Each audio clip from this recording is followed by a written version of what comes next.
Topik yang akan kita bahas pada saat ini adalah sejarah istilah dan penamaan Perjanjian Lama dan Perjanjian Baru.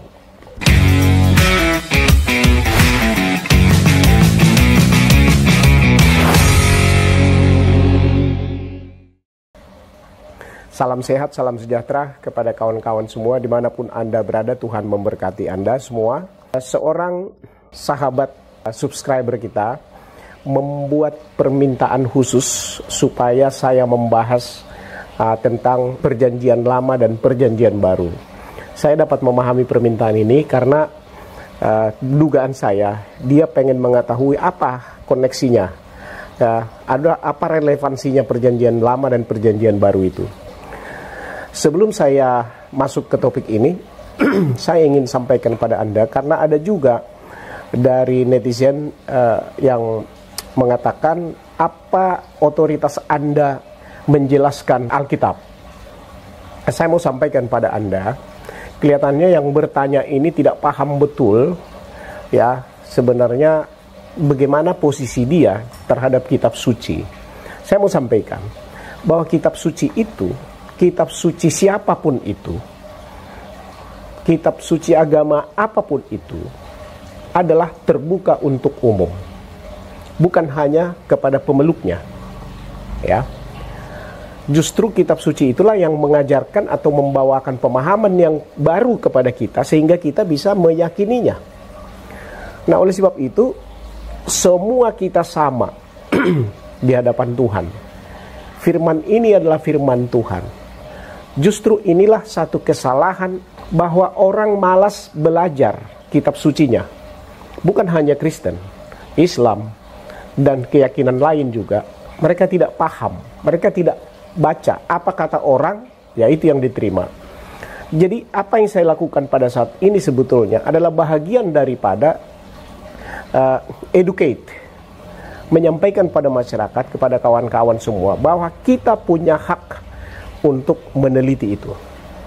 Ya, dan di dalam video saya sebelumnya saya sudah sampaikan salah satu poin daripada Perjanjian Baru itu adalah bahwa hukum Allah itu, firman Allah itu sudah ditanamkan di dalam hati kita. Jadi sama dengan analoginya seperti putusan pengadilan kawan-kawan. Kalau sudah diputus oleh pengadilan dan itu inkrah, maka putusan itu menjadi milik umum. Siapapun boleh mempelajarinya, siapapun boleh mengaksesnya, siapapun boleh mengartikannya. Jadi demikian kawan-kawan, supaya pemahaman kita jangan salah dan Anda jangan pernah merasa bahwa Anda sepertinya tidak punya otoritas terhadap firman Tuhan itu, terhadap kitab suci itu. Itu pemahaman yang keliru. Baik kawan-kawan, topik kita pada saat ini adalah merupakan topik yang memerlukan pemikiran yang jernih. Kenapa saya katakan begitu? Karena sering para pengkhotbah dengan serampangan mengatakan, oh Perjanjian Lama sudah nggak berlaku, sudah sekarang Perjanjian Baru. Nah kawan-kawan, Perjanjian Lama itu banyak sekali di situ tulisan-tulisan sejarah, ya, janji-janji, dan janji itu berlaku sampai hari ini. Jadi mengatakan Perjanjian Lama sudah tidak berlaku adalah sesuatu yang sangat fatal, ya. Jadi kita perlu mempelajari ini supaya kita jangan diombang-ambingkan oleh orang lain. Satu lagi yang saya mau sampaikan adalah sebelum saya mulai, ketika para penulis Alkitab menerima wahyu dari Allah, perlu kita bayangkan bahwa mereka itu, para nabi, ya, rasul, yang menerima itu dari Tuhan adalah manusia biasa yang harus menerjemahkan, menuliskan apa yang dia lihat, apa yang dia diinformasikan kepada dia tentang sesuatu yang divine, sesuatu yang ilahi, harus diterjemahkan ke bahasa manusia. Itu bukan sesuatu yang gampang kawan-kawan. Dia harus mencari kata yang pas, mencari padanan kata yang pas untuk maksud yang diberikan. Sementara kadang-kadang kosakata manusia itu tidak cukup untuk menguraikannya. Sebagai contoh, Kejadian pasal 1 ayat 27. Maka Allah menciptakan manusia itu menurut gambarnya.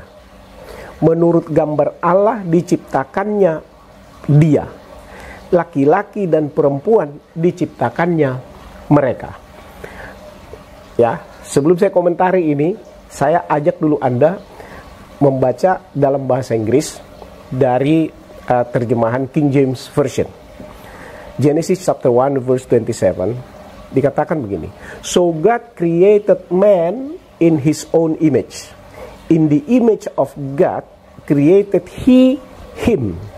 Male and female created he them. Saudara, tata bahasa Inggris rusak nih. Bahasa Indonesia juga begitu. Kenapa begitu? Karena tata bahasa kita tidak sanggup menguraikan firman itu, kisah kejadian itu, sehingga dituliskanlah seperti ini. Inilah yang dapat kita coba untuk mengerti. Saya sih berpikir satu saat nanti ini akan kita bahas kenapa seperti ini bahasanya. Tetapi ini sekedar saya menggambarkan dulu bahwa para penulis Alkitab itu tidak gampang mereka ketika menuliskan apa yang mereka saksikan dan apa yang akan mereka sampaikan.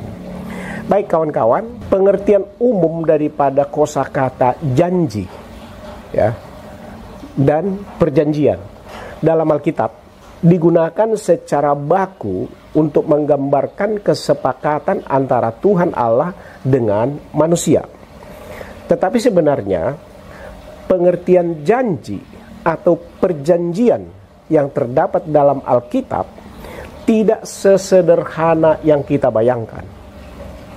Hal ini sering membuat kita, ya, para pelajar Alkitab, bahkan para pendeta, ya, menyamaratakan maksud dan tujuan daripada istilah janji tadi atau istilah perjanjian tadi, sehingga sering disalahpahami.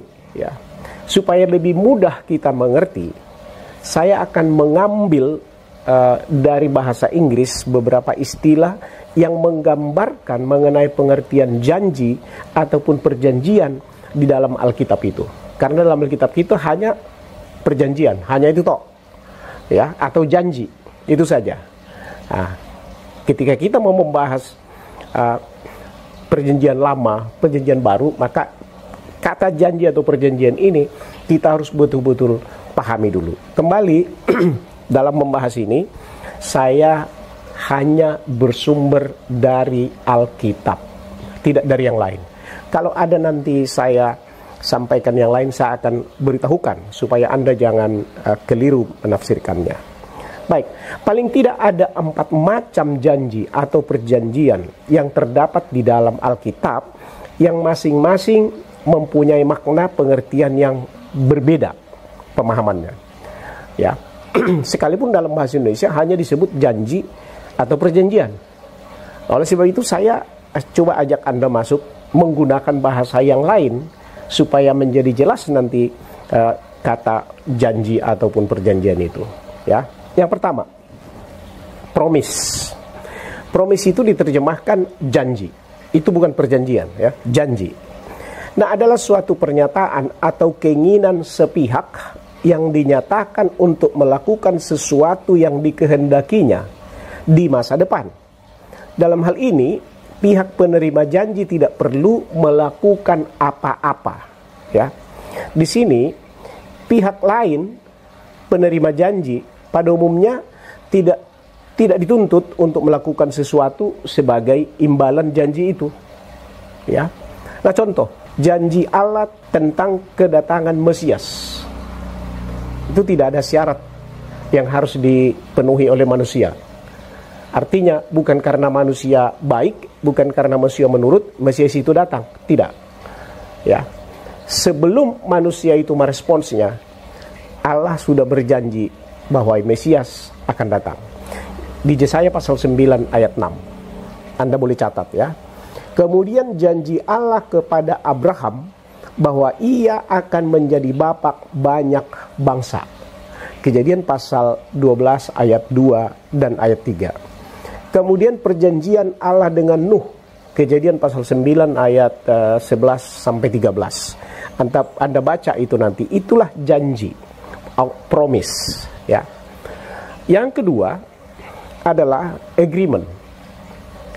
Agreement itu pemahamannya adalah sebagai perjanjian atau persetujuan, ya. Agreement itu diterjemahkan sebagai perjanjian atau persetujuan, adalah merupakan kesepakatan dengan kehendak bebas dari para pihak untuk membuat isi perjanjian tersebut yang isinya tidak bertentangan dengan ketentuan undang-undang atau peraturan setempat. Nah, itulah perjanjian. Jadi ada kehendak bebas, free will dari pihak-pihak yang berjanji, ya. Nah, pada umumnya free will ataupun perjanjian ini, berdasarkan free will ini bersifat timbal balik yang saling menguntungkan kedua belah pihak, ya. Nah, perjanjian seperti ini ada yang bersifat sakral, ada juga yang tidak bersifat sakral. Contoh, perjanjian antara Yakub dan mertuanya Laban, ya. Anda bisa temukan itu di dalam Kejadian pasal 30 ayat 28 sampai 34. Itu yang pertama. Anda sudah tahu itu. Kemudian janji tentang pemeliharaan Sabat, ya. Yesaya pasal 58 ayat 13 dan 14. Di sana dikatakan, apabila engkau memelihara Sabatku dan sebagainya dan seterusnya, maka engkau akan begini begono bla bla bla bla bla bla. Ya, jadi ada dua pihak di sana yang sepakat. Free will. Boleh dituruti, boleh tidak. Nah, itulah agreement. Kemudian yang ketiga adalah testamen. Nah, testamen itu berasal dari bahasa Latin yang namanya testamentum. Diterjemahkan ke dalam bahasa Yunani sebagai diatheke. Artinya suatu kesepakatan atau pernyataan antara dua pihak yang berisi kehendak satu pihak kepada pihak lainnya.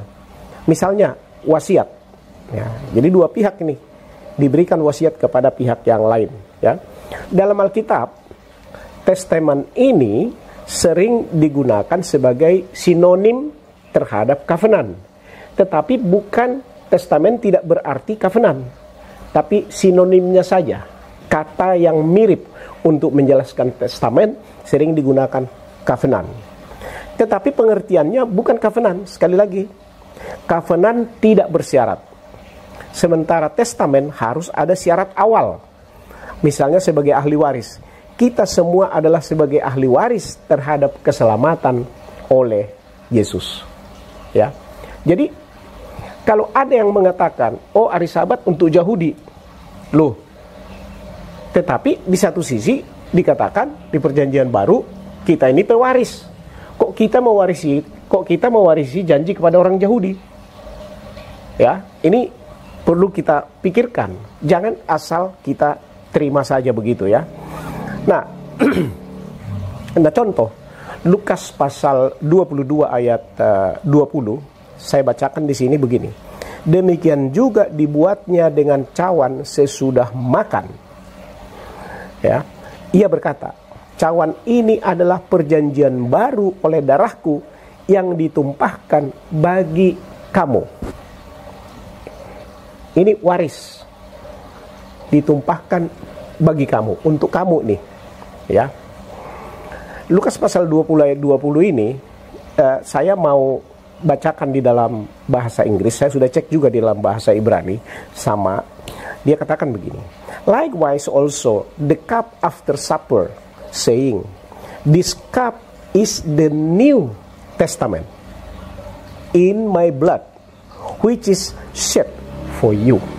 Jadi dia katakan di sini the New Testament, perjanjian yang baru. Dia tidak gunakan di sini covenant, dia tidak gunakan di sini promise, dia tidak gunakan di sini kata agreement, dia gunakan testament. Artinya apa? Menjadi bagian kamu, warisan terhadap kamu, karena kamu dianggap sebagai ahli waris terhadap keselamatan itu. Gitu ya kawan-kawan, ya. Baik. Kemudian Testamen ini juga mempunyai pengertian sebagai pengelompokan satu janji. Jadi kalau ada janji-janji dikelompokkan menjadi satu, itu juga disebut testamen, ya, yang akan dilakukan di kemudian hari. Kalau Anda dari disiplin ilmu hukum, Anda akan gampang sekali mengerti ini. Jadi misalnya satu kumpulan buku-buku dikompil menjadi satu, disebut namanya dikanonisasi. Kira gitu ya, dikanonisasi. Satu kumpulan janji-janji itu juga diistilahkan sebagai testamen. Saya semakin mengarah sekarang untuk menjelaskan mengenai kenapa disebut perjanjian baru, perjanjian lama, ya. Nah, itu yang ketiga. Sekarang yang keempat. Ada 4 tadi saya katakan. Yang keempat itu namanya covenant. Covenant ini juga diterjemahkan sebagai perjanjian juga, kawan-kawan. Kalau di dalam Merriam-Webster Dictionary, ini covenant ini diartikan sebagai action to recover damages for breach of such a contract. Adalah prakarsa. Jadi covenant itu action, prakarsa dari Allah untuk recover, untuk mengembalikan kerusakan atas pelanggaran yang dilakukan oleh manusia itu. Ya. Covenant bersifat sakral dan kudus karena ini merupakan perkara, perkataan, dan prakarsa Allah itu sendiri. Jadi covenant itu bukan hukum itu, kawan-kawan. Tidak pernah disebut covenant itu menjadi hukum atau law, walaupun diistilahkan ya hukum Taurat gitu, karena dia masuk dalam kelompok hukum Taurat. Jadi 10 hukum itu adalah covenant. Nah, dalam covenant kewajiban para pihak tidak sama. Biasanya satu pihak membuat ketentuan dan janji, pihak lainnya memenuhi ketentuan yang dibuat sehingga akan memperoleh apa yang dijanjikan. Kalau tidak dilakukan, maka dia akan mendapatkan sanksi. Misalnya, si pembeli rumah wajib memperbaiki rumahnya terlebih dahulu sebelum dia kontrak. Sehingga kalau sudah diperbaiki, nanti dia akan mendapatkan diskon harga. Artinya, kalau tidak diperbaiki, maka dia tidak mendapatkan diskon harga. Kira-kira pemikirannya seperti ini, ya. Di Alkitab ada contohnya Keluaran pasal 19 sampai pasal 24. Dalam perjanjian ini, di covenant ini, ya, 10 hukum Allah dikategorikan sebagai covenant. Diberikan sebagai sumber atau dasar dari hubungan antara Allah dan manusia. 10 Commandments, the covenant, is a source of law. Sumber hukum Taurat itu. Ya, Keluaran pasal 31 ayat 18, ya. Sudah kita bahas ini sebelumnya. Kenapa disebut hukum 10 hukum Allah itu menjadi source of law, sumber hukum Taurat itu. Jadi dia bukan hukum Taurat, walaupun dikategorikan atau diistilahkan sebagai hukum Taurat, ya. Kemudian di Ulangan pasal 4 ayat 13 tertulis di sana, ia memberitahukan kepadamu perjanjiannya. Dalam bahasa Inggris disebut covenant, yang diperintahkannya kepadamu untuk dilakukan, yakni 10 firman, dan ia menuliskannya pada 2 loh batu. Nah, ini yang ditunjuk di sini spesifik adalah covenant itu, ya, yaitu 10 hukum itu sebagai covenant. Di dalam Alkitab, perintah 10 hukum adalah covenant sebagai sumber hukum Taurat dan hukum-hukum lainnya. Dalam kitab sering disebut laws, gitu ya. Nah, jadi kata covenant di dalam Alkitab digunakan apabila isi daripada perjanjian itu bersifat kekal. Nah, ini bedanya. Agreement tidak bersifat kekal. Laws tidak bersifat kekal. Ya. Promise bersifat kekal sebahagian. Sebagian ada yang bersyarat. Tetapi covenant adalah bersifat kekal dan sakral. Anda boleh cek dalam Alkitab Anda. Kalau ditulis dalam bahasa Indonesia di situ perjanjian yang bersifat sakral, pasti itu dalam bahasa lainnya disebut covenant, ya. Nah, contoh janji kepada Daud di Mazmur pasal 89 ayat 3-4 disebut begini. Aku telah mengikat perjanjian, this is covenant, ya, dengan orang pilihanku. Aku telah bersumpah kepada Daud hambaku.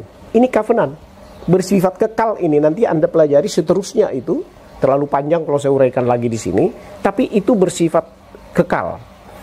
Allah berjanji secara sepihak bahwa keturunan Daud akan terus memerintah. 2 Samuel pasal 7 ayat 12-15. Itu merujuk kepada Yesus, bersifat kekal. This is covenant. Ya.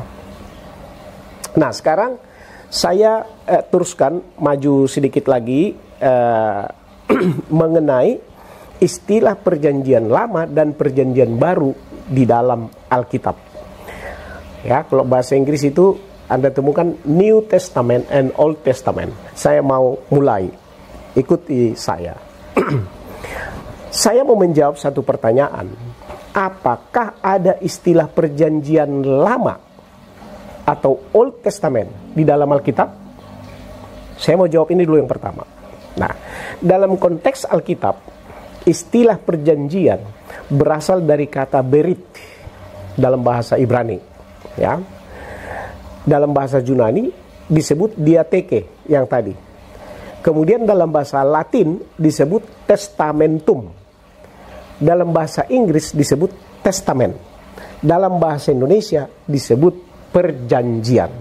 Tetapi saat ini kita tidak bicara covenant, kita tidak bicara agreement, kita tidak bicara promise, kita sedang bicara testamen. Ya. Istilah perjanjian baru muncul pertama sekali di dalam quote and quote kitab perjanjian lama, yaitu di dalam Yeremia pasal 31 ayat 31. Saya bacakan di sini. Sesungguhnya akan datang waktunya, demikian firman Tuhan, aku akan mengadakan perjanjian baru. Ini New Testament, bukan covenant ini. Dengan kaum Israel dan kaum Yehuda. Ingat kawan-kawan, kitab Yeremia itu dikelompokkan, ya, ke dalam kitab-kitab perjanjian lama. Ya. Jadi saya mau sampaikan, kitab Yeremia itu ditulis kira-kira 600 tahun sebelum Yesus. Kira-kira 400 tahun sesudah Daud. Daud mati, 400 kemudian baru ada Yeremia. 600 tahun kemudian baru ada Yesus. Supaya ada timeline-nya buat Anda. Nah, Yeremia 31 ayat 31 dikatakan begini. Saya bacakan dalam bahasa Inggris. Behold, the days come, said the Lord, that I will make a new covenant with the house of Israel and with the house of Judah. Nah, apakah betul ada new covenant? Apakah ada materi baru ataupun perjanjian baru yang dibuat? Nanti akan saya jawab ini. Tetapi istilah new covenant itu pertama sekali muncul 600 tahun sebelum penggenapan Yesus. Sebelum Yesus lahir. Ingat, 600 tahun. Ya, lama sekali itu. 400 tahun sesudah Daud. Ya. Dan ingat, kelahiran Yesus itu di Mazmur, di Daud juga sudah diberitahukan itu sebetulnya, bahkan sebelumnya. Ini Yeremia mengulangi sebetulnya ini. Nah, perjanjian baru dalam hal ini adalah istilah terhadap isi covenant yang sudah ada. Anda boleh challenge saya nanti. Yang sudah ada. Nanti akan datang dalam wujud yang baru. Yang selama ini belum dipahami. Karena masih dalam bentuk upacara-upacara seremonial. Kawan-kawan ingat, laws, hukum Taurat itu, ya, secara ansih, secara rigid, ya, bukan 10 firman Tuhan, ya, tetapi hukum Taurat, upacara-upacara seremonial sudah diberikan itu jauh-jauh hari, bahkan sebelum Musa lahir. Ingat dalam video saya sebelumnya saya katakan, upacara seremonial yang pertama ada di Taman Eden. Abraham sudah melakukan itu, dan seterusnya, dan seterusnya, dan seterusnya. Ya, sudah ada itu. Nah, saya mau ulangi sekali lagi. Jadi perjanjian baru yang dimaksudkan dalam hal ini oleh Yeremia adalah istilah terhadap covenant, ya, isi covenant yang sudah ada. Nanti akan datang dalam wujud yang baru, yang selama ini belum dipahami, karena masih dalam bentuk upacara-upacara seremonial. Dengan kata lain, yang tadinya upacara seremonial nanti datang dalam wujudnya yang nyata. Itulah New Covenant, itulah Yesus itu. Ya, di dalam Ibrani inilah perjanjian baru itu. Dia akan uraikan nanti di sana. Nah, dalam konteks promise, kawan-kawan, atau agreement, atau testament, ataupun covenant, tidak ada yang baru sebetulnya. Jadi ini istilah sebetulnya. Perjanjian yang baru itu istilah. Ini bermakna penggenapan. Anda boleh cari dari 30.102 ayat Alkitab di dalam Injil itu, ya. Anda tidak akan menemukan sesuatu perubahan terhadap perjanjian ataupun covenant yang lama yang sudah ada sebelumnya. Tidak ada. Ya. Nah, isi Alkitab tidak mengenal perjanjian lama. Sekali lagi supaya jangan salah konsep ini. Isi Alkitab tidak mengenal perjanjian lama. Mulai dari Kejadian pasal 1 ayat 1 sampai dengan Wahyu pasal 22 ayat 21. Anda cari di Alkitab Anda. Alkitab itu konsisten. Tidak ada perubahan dan itu harmonis satu sama lainnya. Jadi tidak ada perjanjian lama ditulis di dalam Alkitab. Nah, kenapa ada perjanjian lama? Nanti saya akan sampaikan supaya lebih paham. Isi Alkitab tidak mengenal perjanjian lama. Ya, Mazmur pasal 89 ayat 34 dikatakan di sini.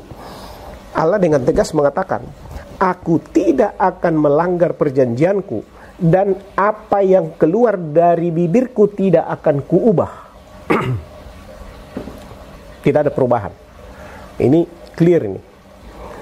Dan nanti boleh Anda cari, beritahukan kepada saya kalau ada perubahan. Ya, kita saling mengisi. Nah, penggenapan New Covenant ada dalam dua bentuk. Penggenapan New Covenant, perjanjian baru yang dikatakan Yeremia itu. Yang pertama adalah perjanjian baru atau New Covenant yang kekal. Lukas pasal 22 ayat 20 tadi. Kemudian Korintus pasal 11 ayat 25. Demikian juga ia mengambil cawan sesudah makan lalu berkata, "Cawan ini adalah perjanjian baru yang dimeteraikan oleh darahku." Perjanjian baru, ya, New Testament yang dimeteraikan oleh darahku. Perbuatlah ini setiap kali kamu meminumnya menjadi peringatan akan aku. Ya, jadi ini banyak sebetulnya, tapi saya kelompokkan yang pertama tadi ini, ya. Jadi Rasul Paulus mengingatkan jemaat di Korintus tentang peran Yesus sebagai dasar perjanjian baru. He is the foundation of the New Testament. Yang dikatakan oleh Yeremia itu, diulangi oleh Yeremia. Ayat ini menunjukkan bahwa Yesus menyatakan dirinya sebagai fulfillment, penggenapan the New Testament melalui pengorbanannya di salib, gitu ya. Nah, yang kedua adalah hukum Allah, 10 hukum, the covenant, ditanamkan di dalam hati dan sanubari kita. Inilah penggenapan yang kedua, ya. Ibrani pasal 8 ayat 10 saya bacakan ini. Maka inilah perjanjian yang kuadakan dengan kaum Israel sesudah waktu itu. Demikianlah firman Tuhan. Aku akan menaruh hukumku di dalam akal budi mereka, in their hearts and minds. dan menuliskannya dalam hati mereka, ya kan? Mematrikannya dalam hati mereka. Maka aku akan menjadi Allah mereka dan mereka akan menjadi umatku. Kembali ini kepada pemberitahuan sebelumnya yang mengatakan di dalam Kejadian bahwa hari Sabat itu menjadi tanda. 10 hukum itu menjadi tanda antara Allah dengan umatnya. Diulangi di sini. Maka aku akan menjadi Allah mereka dan mereka akan menjadi umatku. Jadi 10 hukum itu adalah tanda. Gitu ya kawan-kawan. Nah, perjanjian baru itu sendiri seperti dalam 2 Korintus pasal 3 ayat 6, Ibrani pasal 8 ayat 6-13, dan Matius pasal 26 ayat 28, di mana Yesus menyebut darahnya sebagai darah perjanjian baru atau New Testament, artinya menjadi warisan kepada mereka yang mau menerimanya. So now all people are eligible for the salvation.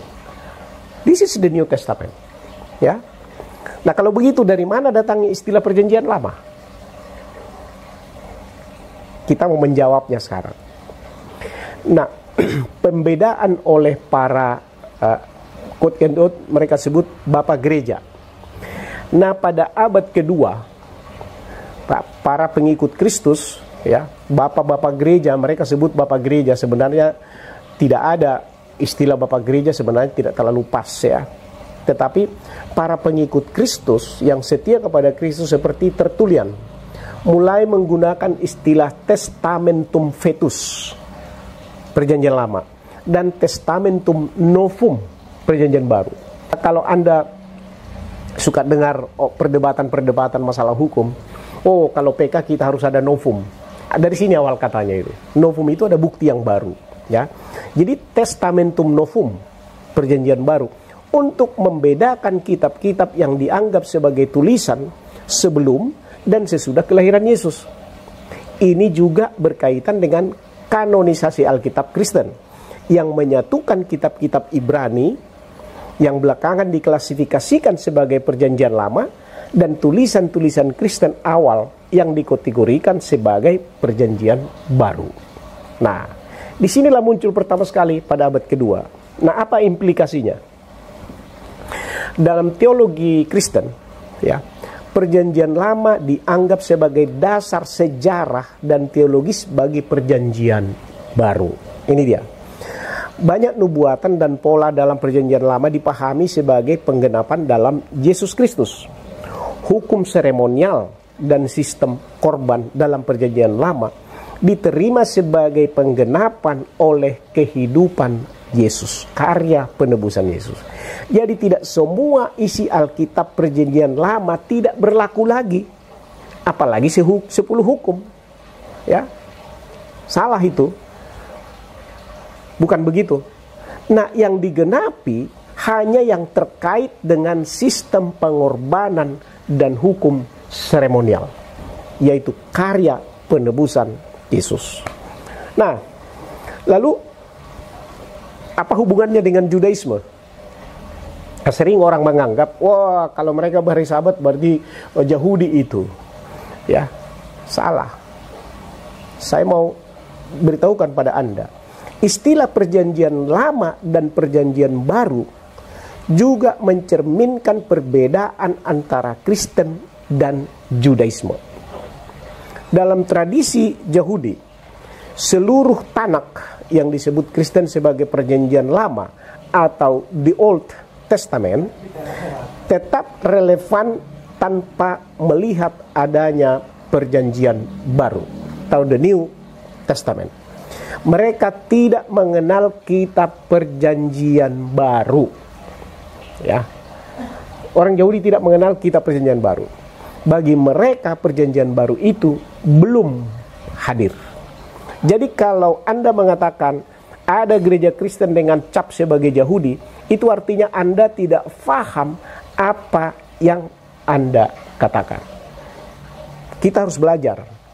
Nah, dalam perkembangan selanjutnya, istilah perjanjian lama atau Old Testament tadi dan perjanjian baru, New Testament, menjadi lebih umum setelah kanon Alkitab Kristen ditetapkan. Ya, setelah kompilasi itu. Sekitar abad keempat, ya, semakin umum ini digunakan dan terus digunakan untuk membantu penjelasan Alkitab antara perjanjian lama dan perjanjian baru. Jadi itu kawan-kawan.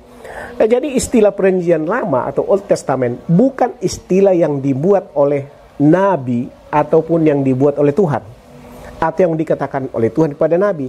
Tidak.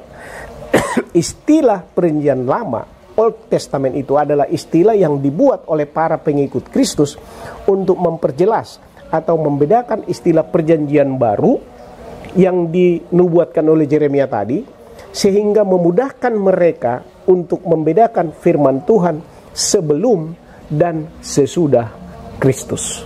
Ya. Jadi jangan dianggap istilah perjanjian lama menjadi sesuatu yang sangat jadi sakral, kalau salah itu dosa gitu. No, itu istilah. Nah, pengertian covenant di sini adalah prakarsa atau tindakan Allah untuk mengembalikan kerusakan atas pelanggaran yang dilakukan oleh manusia.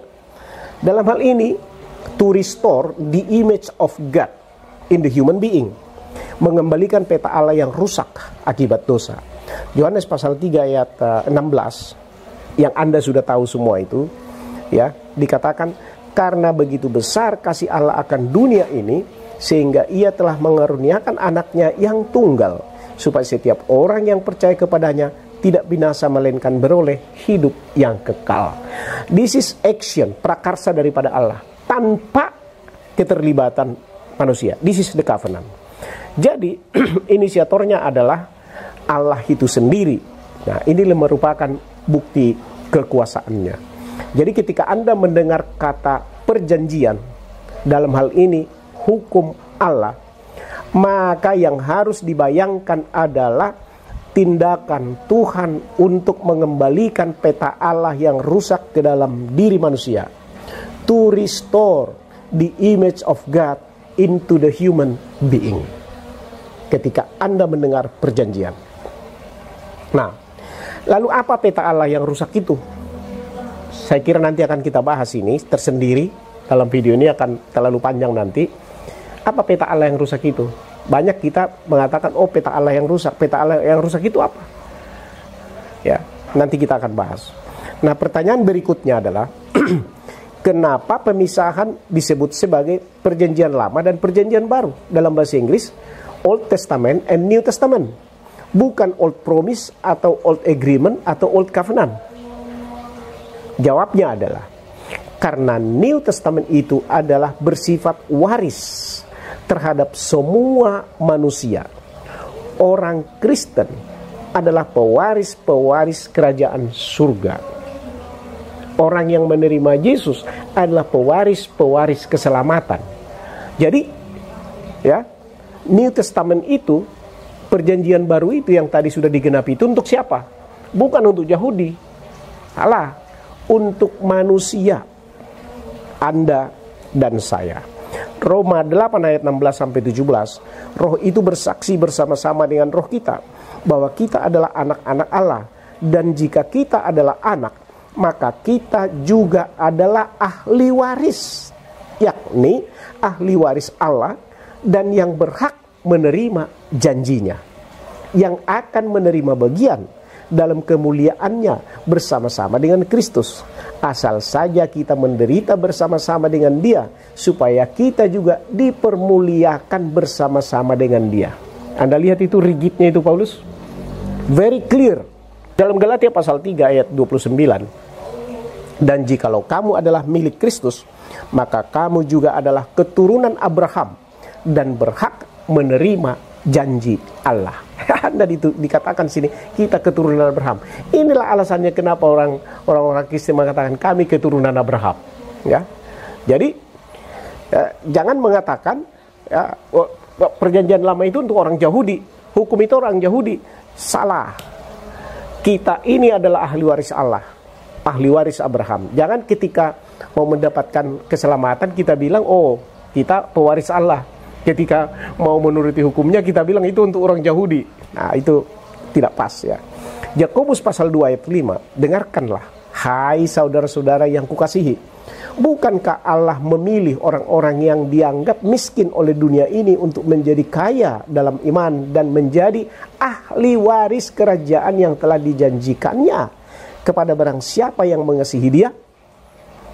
Itulah sebabnya perjanjian lama diberikan istilah sebagai perjanjian lama terhadap kitab-kitab sebelum Yesus. Perjanjian baru diberikan sebagai istilah terhadap kitab-kitab sesudah Yesus. Kenapa? Karena perjanjian New Testament. Jadi bersifat waris, ya, bukan covenant, bukan promise, bukan agreement, ya. Jadi testament. Karena bersifat waris, diwariskan kepada kita. Baik kawan-kawan, saya akan berikan kesimpulan apa yang saya sampaikan pada saat ini. Yang pertama adalah bahwa isi kitab perjanjian lama tidak ada yang dibatalkan, semua tetap berlaku, ya. Saya garis bawahi ini. Yang digenapi dari perjanjian lama adalah hukum seremonial yang terkait dengan karya penebusan Yesus, ya. Jadi jangan katakan kerja lama udah nggak berlaku, nanti bisa mencuri dong kita, ya. Nanti janji Allah kepada Daud itu nggak terpenuhi dong, janji Allah kepada Abraham tidak terpenuhi dong. Bagaimana dengan sejarah-sejarah mereka, apa jadi nggak berlaku? Kan nggak bisa begitu, ya. Jadi kita harus clear, yang digenapi adalah hukum seremonial yang terkait dengan karya penebusan Yesus. Tidak ada denominasi Kristen di dunia ini yang berani menghapus perjanjian lama itu, saudara-saudara, atau merubahnya, ya, kecuali yang tadi yang saya sudah bahas di video saya sebelumnya, ya kan, hanya satu kata yang merubah-rubah, yang lain enggak. Jadi tetap digunakan. Itu sebabnya kita di dunia ini semua tidak ada yang menghapus itu perjanjian lama itu, ya. Yang kedua, semua isi kitab perjanjian lama, sekarang saya sudah sebut perjanjian lama ini karena saya sudah jelaskan tadi. Semua isi kitab perjanjian lama bersambung kepada kitab perjanjian baru. Saudara, ayat-ayat di dalam perjanjian baru itu ribuan itu, ya. Itu sebenarnya 90% itu berasal dari tulisan di perjanjian lama. Harmonis itu. Yang ketiga, istilah perjanjian lama tidak ditemukan di dalam isi Alkitab. Istilah perjanjian baru adalah menunjuk kepada Yesus Kristus. Istilah perjanjian baru ditemukan di dalam kitab perjanjian lama. Yang keempat, perjanjian baru atau New Covenant yang disampaikan oleh Yeremia digenapi dalam dua bentuk. Yang pertama, Yesus adalah perjanjian baru, New Covenant yang kekal itu, ya. Kemudian, ya, yang kedua, hukum Allah 10 hukum. Jadi tadi perjanjian baru itu New Covenant dipenuhi, digenapi dalam dua bentuk. Yang pertama, Yesus, penggenapannya Yesus sebagai perjanjian baru, New Covenant yang kekal. Kemudian yang kedua, bahwa hukum Allah itu, ya, 10 hukum itu, the covenant itu ditanamkan di dalam hati dan sanubari kita, implanted in our hearts in mind. Ibrani pasal 8 ayat 10. Artinya tidak ada pembatalan, namun kita telah mewarisinya di dalam akal budi kita, in our hearts in mind. Luar biasa kawan-kawan. New Covenant itu sungguh luar biasa, dan itu sebabnya Anda tunjuk siapa saja pun orang di dunia ini, manusia, ya, pasti di dalam hatinya sudah ada tertanam 10 hukum itu. Ketika dia mau berbuat jahat, ada gerakan dalam hati, say no. Ketika dia mau begini, melanggar hukum, pasti ada berontak di dalam dirinya sebenarnya. Hanya sudah tidak diperhatikan karena tidak mengerti, atau karena dia tidak pernah dengar. Baik kawan-kawan, terima kasih atas atensi Anda. Kalau ada hal-hal yang menurut Anda tidak tepat, berikan komentar Anda. Mari kita sama-sama belajar. Tetapi ingat, adalah hak Anda untuk mempelajari Alkitab. Hak Anda untuk mengeksplor dan meyakininya. Tuhan memberkati Anda semua.